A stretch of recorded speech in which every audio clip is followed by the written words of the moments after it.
bakit ba tayo kumakanta pag sumasamba? Bakit ba'y maraming awitin? At minsan ay ingay-ingay pa. Na alam po ninyo, ang mga bagay na yan ay masasagot po pag pinanood nyo po ang mensaheng ito. Kaya magsama-sama tayong matuto sa Panginoon Diyos and let us all worship the Lord with singing from our hearts. God bless!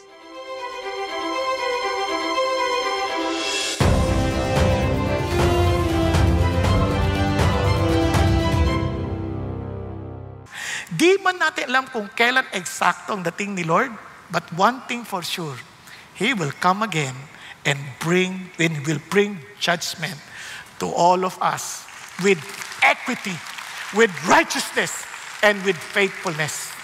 Now, siyempre, dalawa yung epekto. Parang, masaya ba ako o malungkot ako? Now, alam niyo po, sabi ni Jesus, lahat ng nasa Kanya, lahat ng sumasamba sa Kanya, kabahagi ng buhay niya, nakipag-isa kay Kristo. Alam niyo pangako ni Jesus? They will pass from death to life. They will no longer be judged because their names are already written in the book of life. But for those who are not part of Jesus, wala sila kay Jesus, they will be judged according to their deeds. And, sabi ng Lord, at yung deeds na yun for sure will tell us why we are being thrown into the lake of fire, which is the second death. Kaya nga sabi nila, today is a day of salvation. Huwag mo hintayin ng bukas because tomorrow might be too late. Kaya sa ating lahat na sumasamba kay Jesus, hallelujah, sa Panginoong Diyos na buhay, sa Kanyang anak na si Jesus at ang banal na Espiritong nasa sa atin, yun ang ating pag-asang palagi that our God will surely come back to us again to fulfill the salvation He promised to those who believed in Him. Kaya nga nung nag-Lord Supper tayo, di ba, sarap, Lord, thank you for your body that was crucified on the cross for me. Thank you for the blood that brought me a new covenant with you. Lord, thank you that one day you will be coming back again to bring salvation to those who believe in you. Amen po? Praise God. Tayo pong lahat ay yumuko at pumikit sandali. Mga kapatid, hinahingi ko lang po na bawat isa sa atin, alam nyo, kayo lang nakakaalam ng totoo niyong kalalagayan. Kung hindi kayo nag-e-enjoy sa pagsamba sa Diyos ngayon, for sure, wala kang ugnayan sa Kanya. Kasi kung may ugnayan ka sa Kanya, hindi ka matitigil magpasalamat at magpuri sa Kanyang kabutihan, sa kaligtasang inyong natamo. Kapatid, huwag mong linlangin ang iyong sarili. God is not mocked. You shall reap what you have sown. And God is offering you a hope, a salvation that nobody else can offer. CCF cannot offer it to you. Any group cannot offer it to you. Only Jesus can give that offering to you. Siya yung nagsasabing, kayo mga nabibigatang lubha, nahihirapang patunayan na kayo karapat-dapat sa langit. Pagod na kayo. Halika at bibigyan ko yung anong kapahingahan.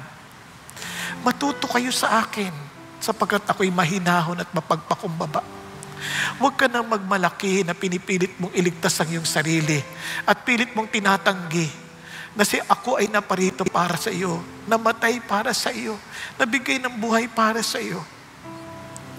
Kapatid, sabi ni Jesus, alika, bibigyan kita ng kapahingahan.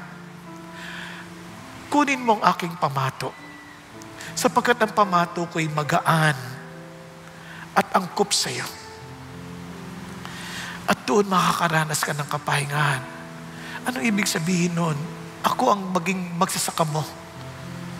Kunin mo itong pamatong ibinibigay ko sa iyo dahil ako higit na nakakaalam kung sino ka at kung ano ka. Ako ang Panginoong nagmamahal sa iyo. Ako ang may kalwalhatian bigat na kailangan mo para maging matibay ang pundasyon ng iyong buhay. Ngunit kailangan mong aminin na kailangan mo ako. Kaya naman sa oras na ito, hinahamon kita kapatid, inaamin mo bang kailangan mo si Jesus? Inaamin mo bang siya lang ang tanging mong pag-asa at wala nang iba? At siya lang iyong sasambahin dahil siya lang ang karapat-dapat luwalatiin at parangalan sa buhay na ito. Kung yan ang iyak ng iyong puso ngayon, magpakumbaba kang, itaas mong kamay mo, sabi mo, Panginoon, ako po yun. Thank you, Lord. Thank you, Jesus. Yes, ako po yun, Panginoon. Tinatanggap kita ngayon. Panginoon, piniamin ko na kayo lang ang karapat-dapat sambahin, kayo lang ang karapat-dapat luwalatiin, kayo lang ang dapat paglingkuran. Kahit Panginoon Jesus, pagarian ninyo ako. Salamat kayo ang namatay sa krus ng Kalbaryo para upang ang kasalanan ko'y mabayaran. At ako'y magkaroon ng buhay na walang gan kasama kayo, na kung saan inaabang-abangan ko ang araw ng pagbabalik ninyo. Dahil alam ko, Panginoon, that you will reward those who served you. Hindi mo lang kami niligtas, kundi binibigyan niyo kami ng karapatang magantimpalaan, makoronahan para sa kalwalatian at kadakilaan ninyo. Salamat po, Panginoon. And Father, I pray for those who raise their hands, may you empower them with your Holy Spirit, O God, as you promised, and allow them, Father God, from the innermost part of their being to overflow, Father God, a river of life. Hallelujah. And I pray that wherever we are and whatever condition we are in, we will always praise and worship you. For you deserve all the glory and the honor and the power forever and ever. Hallelujah. Amen. Hallelujah. Praise God. Praise God. May you bless every family we represent. In Jesus' name, hallelujah. Amen. Amen. Amen.